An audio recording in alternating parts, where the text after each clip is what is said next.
Bapak, Ibu, saudara-saudari yang terkasih dalam nama Tuhan, selamat pagi.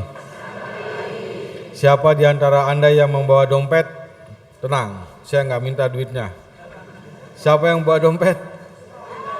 Oh, semua ya. Ketahuan habis misa langsung belanja. Nah, di dompet Anda, apakah ada foto orang yang dicintai? Suaminya atau istrinya atau anak-anaknya atau keluarganya? Ada? Ada. Yang masih hidup. Sekarang pertanyaan berikutnya adalah, apakah di dompet Anda ada foto orang-orang yang terkasih yang sudah meninggal? Ada nggak? Gimana Santa Monica ini? Nggak dekat sama suaminya berarti? Ada? Ada fotonya? Ya. Oh, ada di hatinya. Fotonya yang ada di hatinya. Memang kadang-kadang kita memasang foto entah di dompet, entah di rumah atau di HP. Mengapa kita pasang foto orang yang kita kasih yang telah meninggal ini? Kenapa kira-kira? Supaya ingat terus ya? Iya, karena kalau nggak ada fotonya lupa. Jangankan ada fotonya, di sebelahnya aja udah lupa dia. Jangan, ini istri siapa nih? Kok udah tua sekali, dia lupa. Nah, supaya kita ingat dengan orang yang kita kasih yang telah meninggal ini. Dan kadang-kadang setiap kali kita melihat fotonya, gambaran wajahnya lalu mulai muncul di kepala kita, dalam ingatan kita. Bahkan tidak jarang juga kita merasakan juga kehadirannya. Ia berkata-kata, ia memberi nasihat, ia memarahi, ia mengomel, dan sebagainya. Ada kenangan indah yang selalu terekam bersama dengan dia. Dan itulah yang terjadi. Tapi mudah-mudahan bukan hanya sekedar mengingat, tapi juga mendoakan.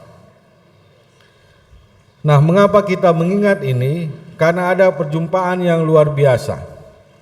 Ada relasi intim di antara kita dengan orang yang kita kasihi. Jadi Bapak Ibu, ingat, nanti kalau sudah meninggal, tidak ada fotomu di rumah, tidak ada fotomu di rumah anakmu, hati-hati. Berarti relasi tidak mendalam.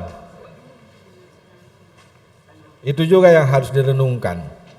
Saya ingat dulu ada seorang bapak yang bercerita bagaimana istrinya meninggal. Dia tidak percaya bahwa yang datang untuk melayat ke rumah, melayat jenazah istrinya ini banyak. Bahkan bukan hanya orang Katolik, yang Muslim pun sama. Mereka datang untuk menghormati. Mereka datang untuk melayat sampai penuh rumahnya. Dan disitulah baru dia sadar betapa baiknya istrinya. Jadi Bapak Ibu, mudah-mudahan nanti kalau sudah meninggal masih melihat dari surga. Kalau tidak ada yang datang, tidak ada yang mendoakan, hati-hati. Berarti selama hidup Anda bukan orang baik. Sehingga banyak orang yang tidak merasakan kebaikan, tidak banyak orang yang merasakan sungguh sapaan kita dengannya. Sehingga jangankan mendoakan, melayat saja tidak mau. Malah mungkin mensyukuri. Wah, syukur dia udah meninggal. Berarti beban masalah sudah selesai satu. Nah, Bapak Ibu, ada pengalaman perjumpaan yang luar biasa inilah yang sangat intim antara kita yang dengan yang kita kasihi ini, membentuk relasi yang mendalam, yang pada akhirnya juga mendorong kita untuk senantiasa mendoakan mereka. Nah, hari ini dalam bacaan Injil, Yesus mengingatkan kita bahwa Allah juga punya pengalaman yang indah bersama dengan ciptaannya, termasuk kita. Sehingga pengalaman relasi dengan ciptaannya inilah yang membuat Allah tidak akan meninggalkan kita. Dia akan senantiasa memelihara kita, bukan hanya sepanjang hidup kita, bahkan setelah kematian pun kita masih dipeliharanya. Dan itulah yang dipesankan oleh Yesus. Ia akan menjaga kawanannya yang telah menjadi milik Tuhan, yang telah diberikan kepadanya untuk dijaga, bahkan dibangkitkan dari kematian. Karena itu Bapak Ibu, saudara-saudari yang terkasih dalam nama Tuhan,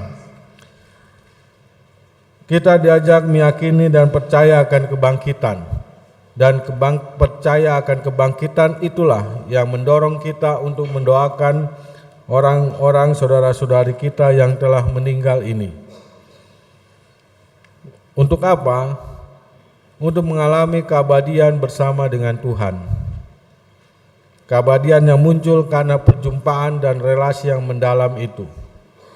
Sama seperti kita yang punya relasi yang mendalam, walaupun orang-orang yang sudah meninggal ini terpisahkan oleh waktu, tapi hidupnya, dirinya tetap abadi dalam ingatan kita. Selalu hadir dalam diri kita. Apalagi kalau kita punya relasi yang mendalam. Makanya banyak orang yang tidak mudah untuk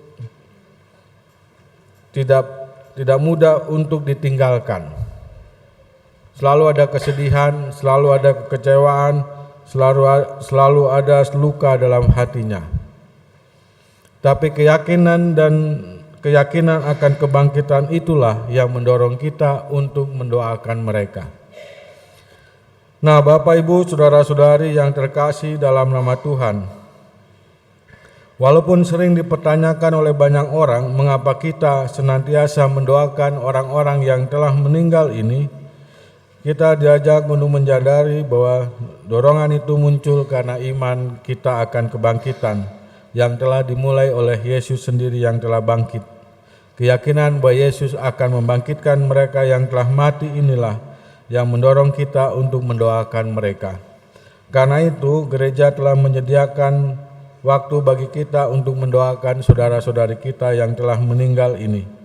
Dari tanggal 1 sampai tanggal 9 kita diajak untuk mendoakan mereka. Dan saat itulah kita mohonkan indulgensi bagi mereka yang telah meninggal ini. Apa yang dimaksudkan dengan indulgensi? Berbeda dengan absolusi yang bicara tentang pengampunan dosa, indulgensi berarti permohonan penghapusan hukuman atas dosa yang dilakukan. Artinya apa? Walaupun sudah diampuni dosa kita, tapi masih ada hukumannya. Ketika seorang menembak Paus Yohanes Paulus II, Paus mengampuni orang itu, tapi dia tetap menjalani hukumannya di penjara. Dan penghapusan atas hukuman dosa inilah yang kita mohonkan dalam indulgensi penuh pada tanggal 1 sampai 9 ini. Selama 9 hari kita mendoakan mereka dan kita melakukan tindakan-tindakan rohani untuk memohonkan indulgensi penuh bagi mereka. Apa saja yang bisa kita lakukan, kita mendoakan. Selama 9 hari ini kita mohonkan penghapusan atas hukuman. Lalu yang kedua, kita mengunjungi makam mereka yang telah meninggal ini. Ini juga menjadi permenungan kita. Karena apa? Karena pemakaman di Cibuncang banyak yang tidak diurus oleh keluarganya. Seakan-akan setelah ditanam dia di situ tinggal saja, nanti akan tumbuh buah. Sehingga akhirnya yang terjadi berantakan. Mengapa? Karena tidak diurus oleh keluarganya. Tidak mungkin juga tidak pernah mendoakan. Atau mungkin juga seperti yang tadi yang saya katakan, ketika Anda tidak baik dengan orang lain, dengan anak-anak, mungkin nanti setelah meninggal tidak akan ada yang mendoakan. Sehingga ini kesempatan yang baik, walaupun setahun sekali. Selama ini tidak pernah mengunjungi makam, tanggal 1 sampai 9 tiap hari kunjungilah makam keluargamu untuk mendoakan mereka. Karena kita juga berharap bahwa mereka akan menikmati keabadian di surga. Lalu yang ketiga, kita ikut hadir dalam perayaan Ekaristi yang intensi misalnya adalah untuk orang-orang yang telah meninggal ini. Lalu yang keempat, melakukan tindakan-tindakan rohani untuk mereka.